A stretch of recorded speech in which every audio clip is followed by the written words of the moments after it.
Hi friends, welcome to ఏకేఎల్ మన channel. ఈరోజు మన ఛానల్లో పలావ్ రైస్ ఎలా చేయాలో చూద్దాం. ముందుగా మిక్సీ జార్లో కొబ్బరి వేసి మిక్సీకి పట్టుకున్న తర్వాత తెల్లబాయలు అల్లం వేసి బాగా మిక్సీకి పట్టుకున్న తర్వాత దాంట్లోనే ఉల్లిపాయలు, పచ్చి టమోటాలు, కొత్తిమీర, పుదీనా యాడ్ చేసుకుని మెత్తని పేస్ట్లో చేసుకొని గ్యాస్ స్టవ్ మీద కడాయి పెట్టుకొని కడాయి హీట్ అయిన తర్వాత నెయ్యి 2 టేబుల్ స్పూన్ ఆయిల్ హీట్ చేసుకొని ఉల్లిపాయలు బాగా బ్రౌన్ కలర్లోకి రానివ్వండి.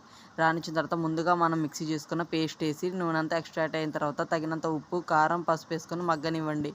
అందరు వీడియో చూసి వెళ్ళిపోతున్నారు, లైక్ షేర్ సబ్స్క్రైబ్ చేయట్లేదు. ప్లీజ్ నచ్చితే మాత్రం లైక్ షేర్ సబ్స్క్రైబ్ మర్చిపోవద్దు. మీరు చేసే ఒక్కొక్క లైక్ సబ్స్క్రైబ్ మాకు చాలా ఇన్స్పిరేషన్గా ఉంటుంది వీడియోస్ చేయడానికి.